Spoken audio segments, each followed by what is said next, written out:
Dieu merci, que le BNP s'est fragmenté un peu, ce qui nous a permis d'avoir accès à la vérité au niveau de la Sénat. Lorsqu'on a eu ça, on doit demander la dissolution de la Sénat. Nous ne l'avons pas dit dans nos discussions. Mais un de nos collègues l'a dit. Pourquoi doit-on le voir hégémonie pour ça? Pourquoi? La démocratie se nourrit de la divergence de position, des différences de position. C'est cela, monsieur le président. Les démembrements de la Sénat, la présence, contradiction au sein des organes, au sein des bureaux de vote, tout ça a été balayé d'un revers de main, gommé. C'est ça la réalité des lois que nous avons prises. Il faut fameux 10%. Franchement, président, c'est le coût de la stupidité de cette loi. C'est le coût de la stupidité de cette loi. Qui ne veut pas comprendre, accepter, vivre notre société.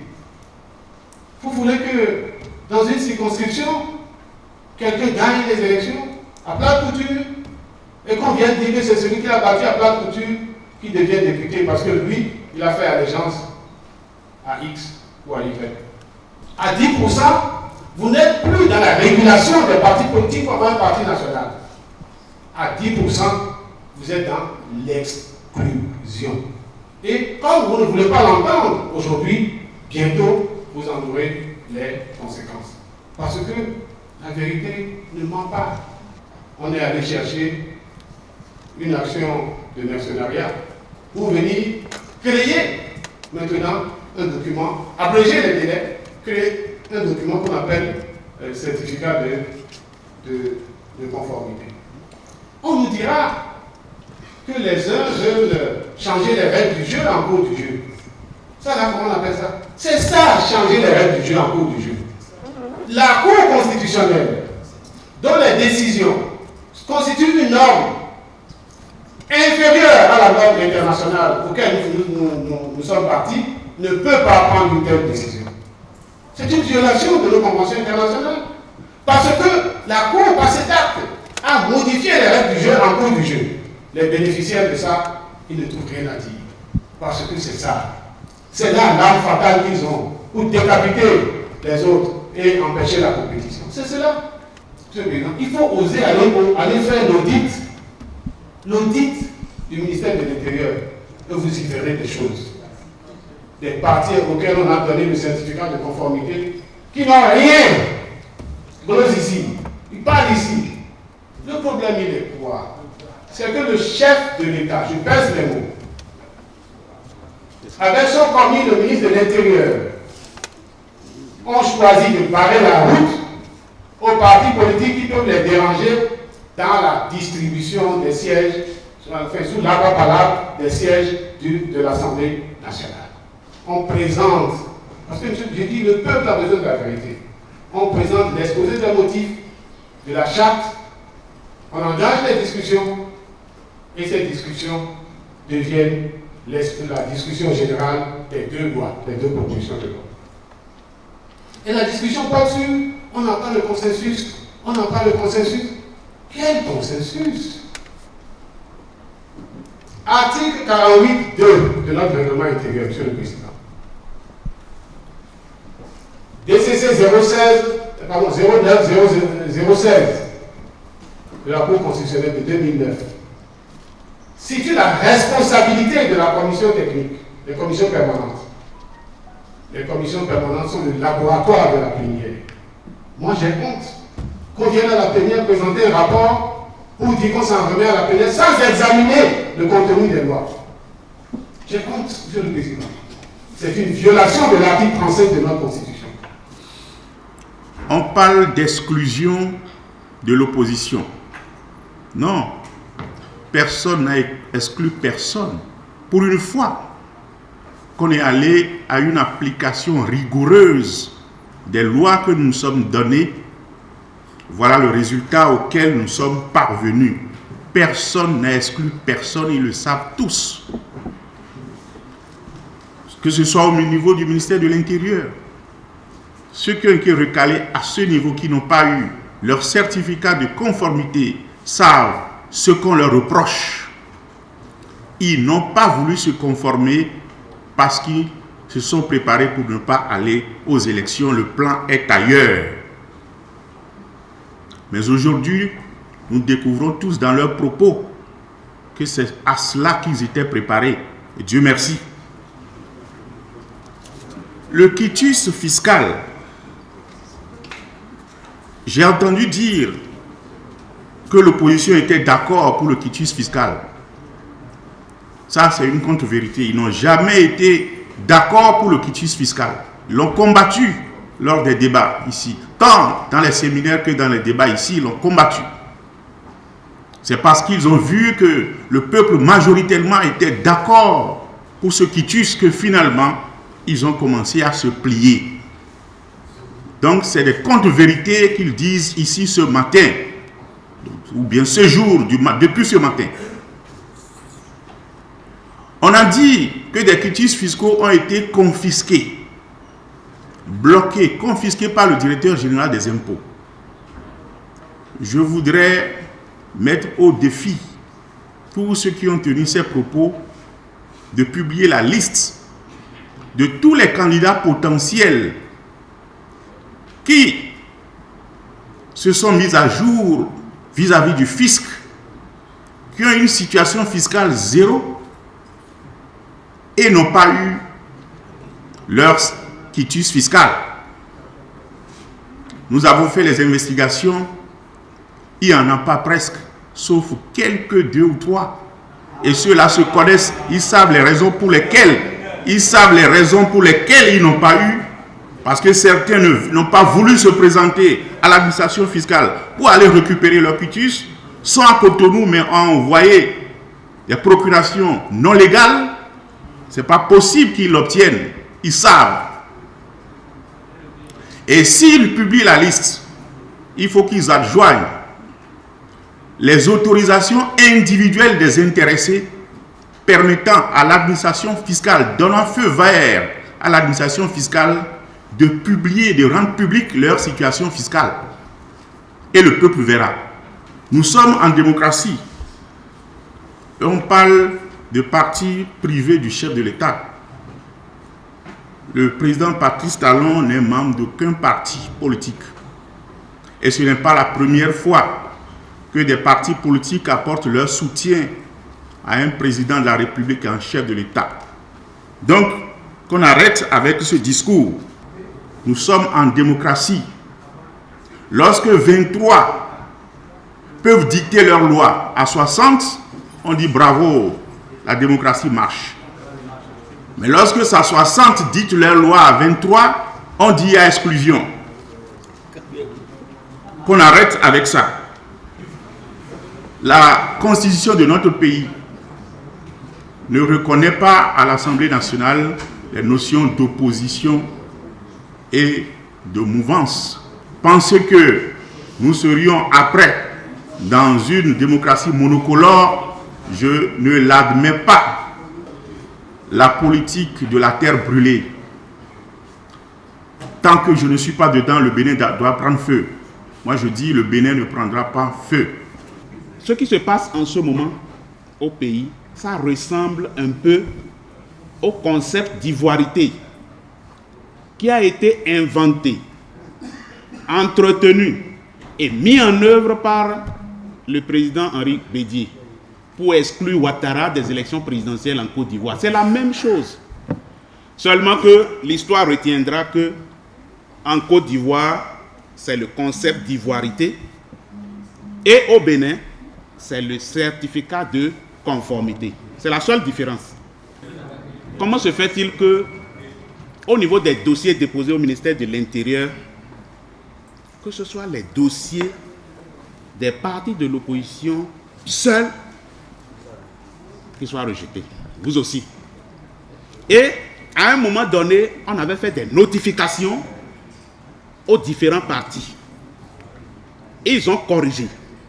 Et la toute dernière fois, ils ont posé des questions pour dire, est-ce qu'après toutes ces corrections-là, est-ce qu'il n'y a plus rien? Il y a d'autres qui sont allés plus loin. Avec un huissier, pour dire, est-ce qu'après toutes ces corrections, il n'y a plus rien? Monsieur le Président, ils n'ont jamais eu de réponse jusqu'à ce jour. Ce que je voudrais aussi ajouter, Monsieur le Président, lorsqu'on était allé au palais, en face du chef de l'État, le chef de l'État a martelé, a montré toute sa bonne foi. Il voudrait une élection inclusive. Et il a donné instruction au ministre de l'Intérieur assis à côté de lui. Il dit pour permettre à ces gens-là d'aller aux élections, nous avons réquisitionné l'administration.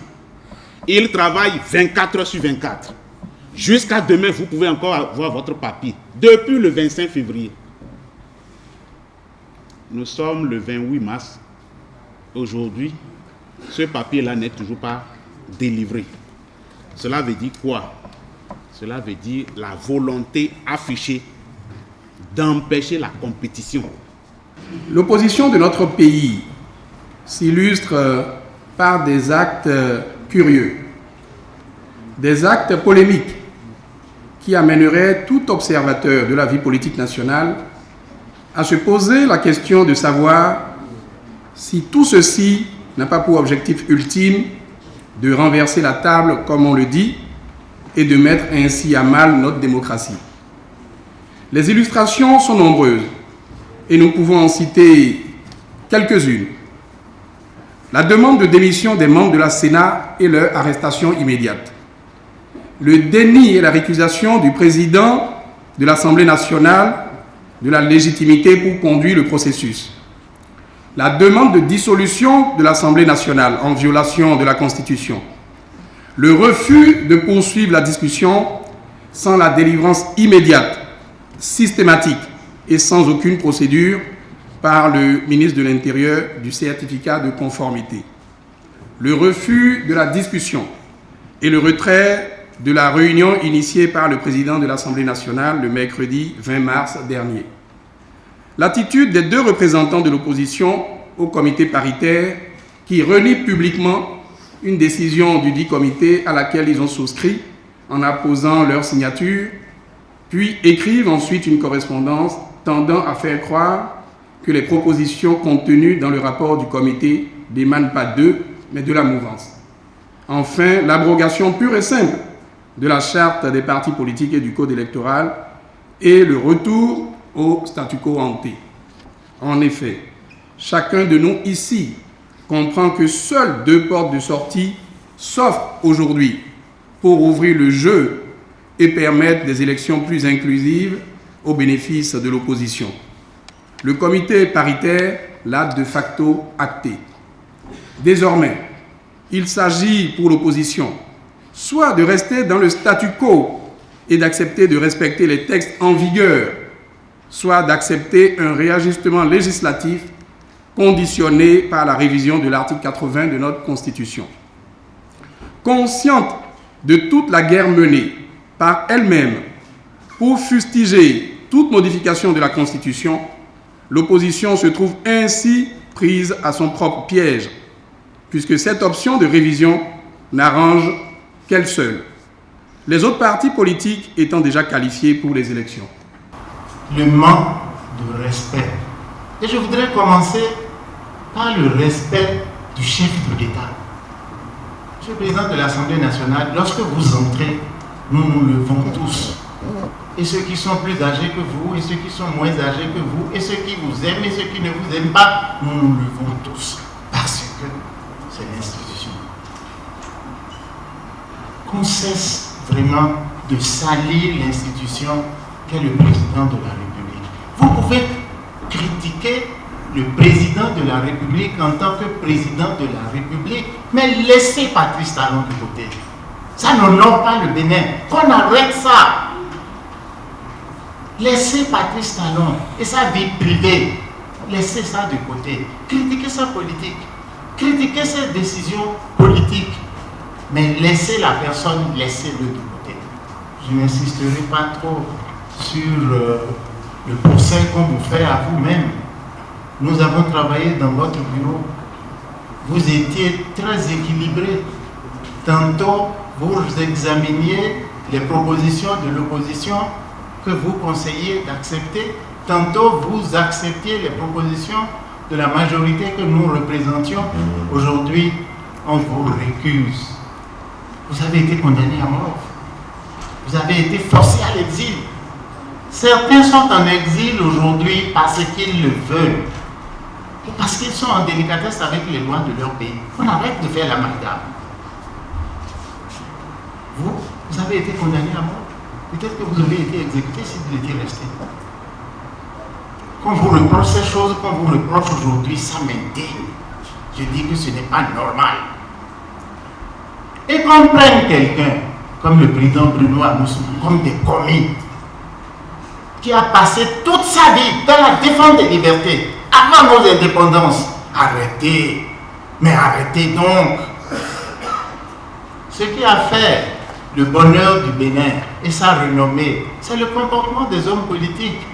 Une élection n'arrête pas la vie politique. Certains de mes collègues ici en ont encore peut-être pour 30 ans. Qu'ils arrêtent de se défaire aujourd'hui. Il ne s'agit pas d'un jeu vidéo. Il s'agit de la vie de nos peuples. Certains mots, quand ils tombent dans les quartiers, quand ils tombent dans les villages, ils prennent une épaisseur que vous ne mesurez peut-être pas. Arrêtons ça. De quoi s'agit-il aujourd'hui? Est-ce qu'aujourd'hui, nous mettons ces réformes de côté pour dire retournons aux lois anciennes, ou bien pour dire mettons-les entre parenthèses et faisons autre chose? Non, nous ne pouvons pas dire ça parce que ça là, c'est une régression pour le Bénin. C'est une régression pour le Bénin. Ces lois, elles sont probablement imparfaites. Les législatures suivantes vont les parfaire. Mais ces lois font avancer le Bénin. Et il faut saluer les réformes courageuses que le président Talon a entreprises. Et parmi ces réformes, il a la charte et le code, monsieur le président. Mais je suis fier. Je souligne au passage que ce n'est pas dans la charte qu'on a parlé des alliances ou coalitions de partis, mais c'est plutôt dans le code électoral, l'ancien code électoral. La remarque majeure, le changement majeur au niveau de la charte, c'est bien ce que le collègue Okunlola a dit, c'est 15 représentants, 15 membres des partis par commune. C'est la réforme majeure. Qu'on veut ou non, c'est bien cela. On est parti de 100 au niveau de la proposition de loi, mais on est venu à 15 par commune. Et je crois que c'est une bonne chose pour ne pas continuer d'avoir des clubs électoraux. Je suis fier d'avoir contribué à cela. Le code électoral, le quitus fiscal, mais la direction des impôts a récolté près de 3 milliards. C'est une bonne chose. Pour participer, pour faire les élections, on n'aura pas besoin de tendre toujours la main à l'extérieur. Pourquoi les petits prestataires de services paient les impôts et nous, politiques, nous n'allons pas payer les impôts? On a été tous dans les mêmes conditions. Mouvance ou opposition étaient tous dans les mêmes conditions, monsieur le président. C'est une bonne chose, le quitus fiscal. Je crois que les populations sont satisfaites de cela. Monsieur le président, les 10% par circonscription électorale, les 10% à avoir au niveau du pays. Mais c'est aussi une bonne chose. On est parti de 20% et on est arrivé à 10%. Okunlola l'a déjà développé. En moyenne, on gagne quand même 2 millions par mois. S'il faut donner une caution d'1 mois et demi sur 4 ans, c'est une bonne chose. C'est une bonne chose, monsieur le président. Donc, on légifère en tenant compte des réalités de chaque terrain. Quand on parle de consensus, nous sommes ici, nous votons, nous légiférons pour le pays. Mais nous parlons au nom du peuple. Le chemin à suivre, c'est qu'il s'agit d'un problème politique. Et pour le régler, la voie ne peut être que politique. Et si la voie ne peut être que politique, c'est bien ici. Il faudrait qu'il puisse se résoudre à entendre cela. Nous sommes à 1 mois jour pour jour des élections. Les élections, dans un contexte pareil, auront bel et bien lieu. Les élections auront bel et bien lieu.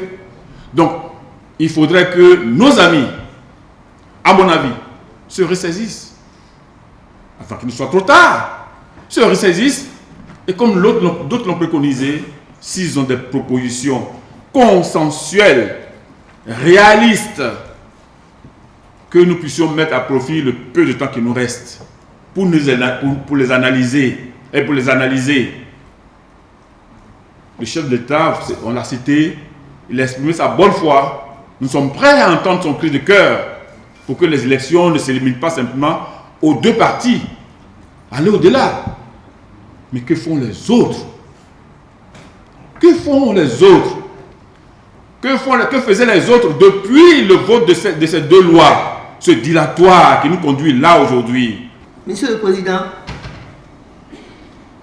au perchoir, vous êtes, comment dirais-je, le doyen du perchoir. Car il y a 12 ans, vous êtes venu au perchoir 3 fois. Ça fait 12 ans. Et moi, je suis la doyenne de l'Assemblée nationale. On a quelques points communs.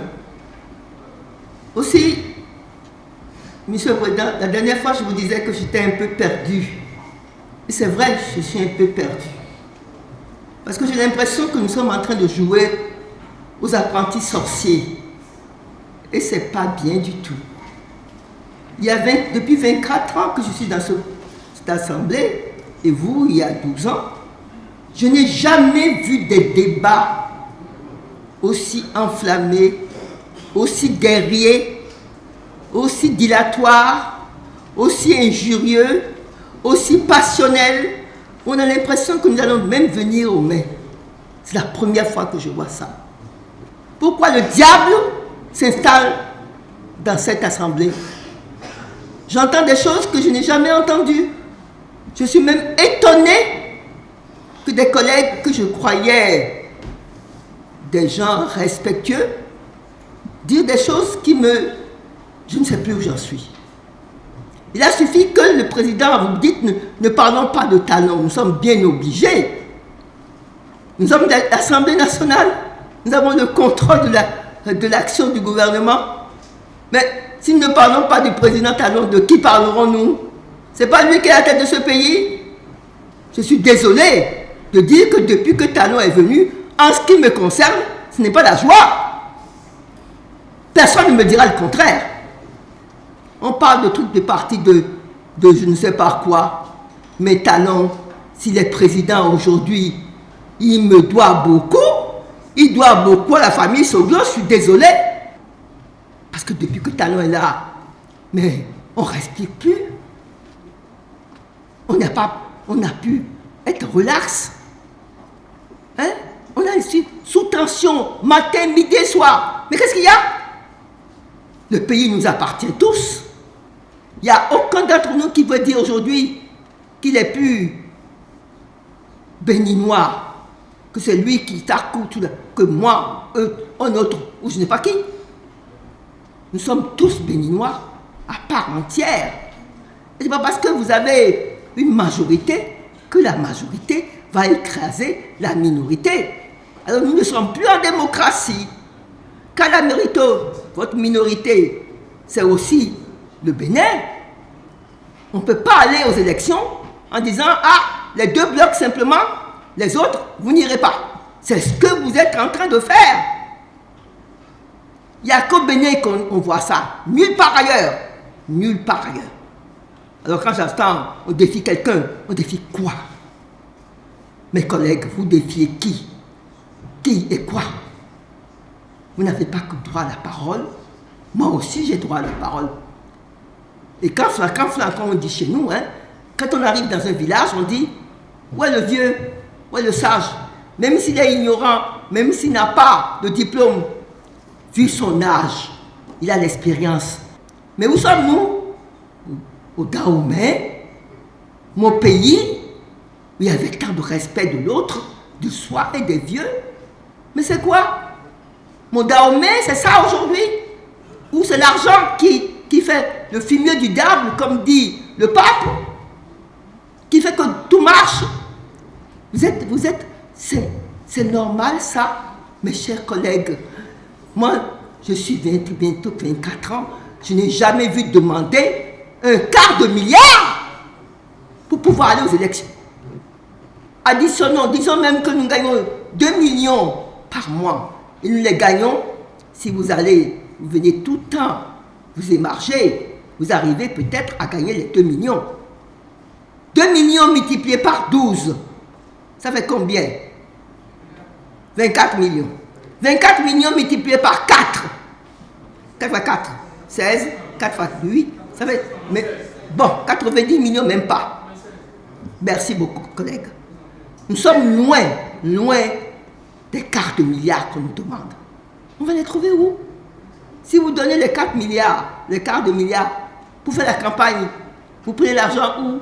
Vous volez, on se prostitue, on va demander dehors, qu'est-ce qu'on fait? Alors, il y a des gens qui, grâce à ça, sont éliminés d'office. Comme moi, je n'ai pas de quitus fiscal. Je suis désolé quand j'entends des collègues dire j'en ai pas. Moi, on m'a débarqué des impôts de 2003. J'ai payé. Le fait du presse. J'ai payé 4 millions, quelque chose comme ça. On m'a même donné des immeubles que je n'ai plus, des terrains qui ne m'appartiennent pas, qui sont à Bomé-Calavi, j'ai payé. Mais jusqu'à aujourd'hui, je n'ai pas de quitus fiscal. Ça signifie quoi? Ça signifie que le président Talon, avec tous ces gens qui sont derrière lui, veulent qu'une partie de la population aille aux élections et que l'autre partie n'y aille pas.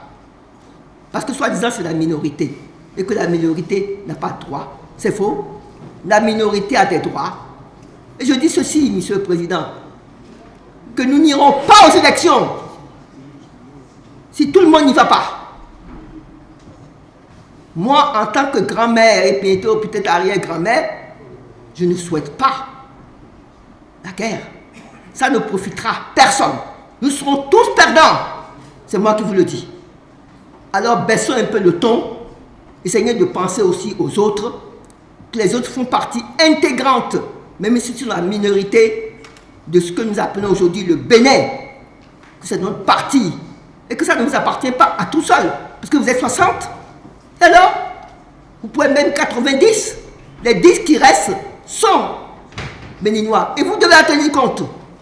Sinon, ce n'est plus la démocratie, la dictature, c'est le goulag. Ils n'en sont plus là. Les lois qui ont fait élire Patrice Talon comme président, les lois que nous avons mis nous-mêmes, et que ça va très bien, et que tout a été bien, merveilleusement bien. Il n'y a pas de susceptibilité en politique. Non. Susceptible de quoi? Mais c'est le pays qui compte. C'est les enfants qui comptent. C'est ce que nous allons faire qui compte, Monsieur le Président. Alors, c'est ce que je demande. C'est tout. Sinon, et que la majorité, soi-disant, met de l'eau dans son vin. Monsieur le Président, je suis dans le flou total. Je voudrais être éclairé. Car, si ma mémoire est bonne, le président Patrice Talon vous a demandé d'organiser pour le 6 mars 2019 une séance de concertation des partis DUD, FCBE, FCBD, Mouel Bénin, PRD, Restaurer l'Espoir, UDBN, UP, USL, afin qu'il y ait une élection inclusive. Que devient la demande du président de la République? Je voudrais demander à mes collègues d'essayer plutôt d'éteindre le feu au lieu de souffler sur la braise. Ne soyons pas des pyromanes, mais plutôt des sapeurs-pompiers. Je vous remercie. Comment voulez-vous, Monsieur le Président, dans ce contexte-là, que RE, USL, qui n'ont pas leurs représentants au sein du comité, comment ils vont pouvoir reconnaître et dire que ce que nous avons fait, ça les engage? Comment, Monsieur le Président, nos épaules devraient suffire à prendre toute la charge de l'opposition? C'est pour ça, Monsieur le Président, nous, au sein du comité, nous avions posé des préalables. Et si vous vous rappelez, le deuxième jour, nous sommes restés de 11h à 14h sans bouger d'une ligne. Monsieur le Président, c'était naturellement, nous avons proposé que le consensus aille se régler au sein de la classe politique. Une fois encore, je loue votre humilité parce que, bien qu'ayant refusé à la conférence des présidents, vous avez fini par suivre ces conseils-là et vous avez rencontré les partis de la classe politique tout entière. Vous avez même rencontré les anciens présidents. Alors qu'au départ, lorsque je l'avais proposé à la conférence des présidents, des voix se sont élevées pour dire que ce n'est pas à nous de dicter la démarche à suivre. Vous avez fait tout ça. Monsieur le Président, je veux que le monde reconnaisse que celui qui a chié et qui a ramassé n'a donc pas chié. Je veux qu'on reconnaisse que vous avez fait l'effort de traduire la volonté des partis que vous avez écoutés en une proposition de loi à laquelle nous n'avons pas pris part nous autres aussi. Mais il faut reconnaître que c'est de la justesse, c'est ce qu'il fallait faire. Monsieur le Président, les collègues qui aujourd'hui ont bloqué la recherche de consensus, mais qui crient à la fin, les portes sont ouvertes. Je me demande si ce ne sont pas des portes blindées, donc eux seuls ont la clé. Eux seuls ont la clé. Ils doivent reconnaître qu'ils ne veulent pas de ce consensus. Honnêteté oblige. Ça fait donc 3 fois que les éléments du BMP ne vous aiment pas, Monsieur le Président. Ils ne vous aiment pas. Et ça aurait été une gloire, une grande porte de sortie. Vous aurez redoré vos blasons si effectivement vous permettez d'atteindre l'objectif. Vous étiez si près, Monsieur le Président. Mais ils ont bloqué au niveau de la commission des lois. Ils se connaissent. Monsieur le Président, pour l'essentiel, je vais dire que notre lettre était justifiée. Il fallait que l'opinion sache que nous avons travaillé dans un comité où, j'avoue, nous avons rencontré vraiment un climat surchauffé, mais qui a abouti à quelque chose. Et dans ce quelque chose, il y avait une réserve. Et nous avons écrit pour vous rappeler cette réserve que nous avons émise dès le départ. Monsieur le Président, nous avons dit en effet que tout le monde ait son certificat de conformité. Ce papier-là, nulle part, je dis bien nulle part, et c'est une méprise totale des collègues qui font référence à l'article 21 pour croire qu'on a exigé d'avoir le certificat de conformité. Non, nulle part dans l'article 46, les pièces à fournir pour aller aux élections, il n'y avait pas de certificat de conformité. Parce que vous-même, dans votre ruse, vous vous êtes trompé de délai.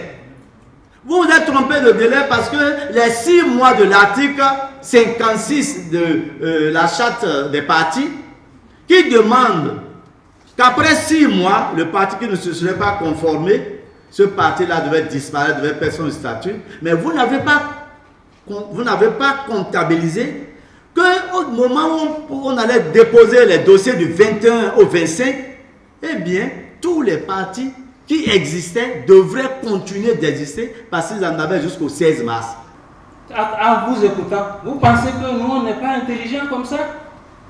FCBE, qui a fait des ministres qui parlent aujourd'hui, qui a fait des députés, qui a fait des DG qui parlent aujourd'hui, qu'on dise que FCBE là est incapable de déposer un dossier, incapable donc de régulariser, de se conformer. Vous n'avez pas honte de le dire? Monsieur le Président, je pense que nous sommes devant notre responsabilité, nous sommes devant l'histoire. Celui qui parle de guerre, ce n'est pas avec beaucoup de plaisir que les gens vont en guerre. C'est avec beaucoup de frustration que les gens vont en guerre.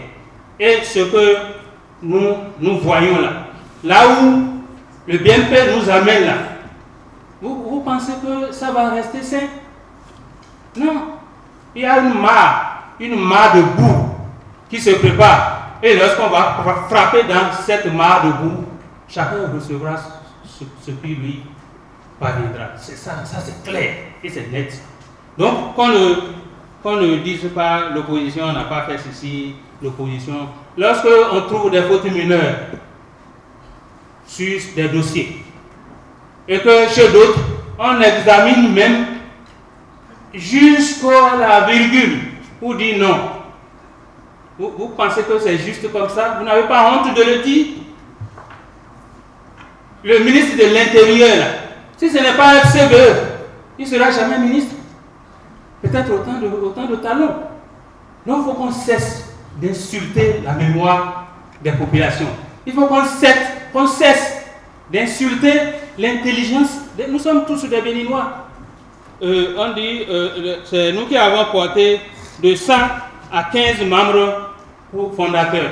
Est-ce que c'est nous qui avions proposé les 100? C'est l'opposition qui avait proposé les 100. On dit 10%. À la commission, on a dit il faut vraiment réduire à 3%, 5%. Même mon collègue Mitoko est allé jusqu'à dire pas de pourcentage. Les gens ont dit niet. Ensuite, les 250 millions, ce n'est pas que c'est trop. Mais le Bénin, sur le plan mondial, ne peut pas faire une exception. Le Bénin ne peut pas faire une exception. C'est des points que nous avions incriminés en commission, que nous avons incriminés ici, mais qu'on ne nous insulte pas en disant que nous, on a fait ces propositions-là ici.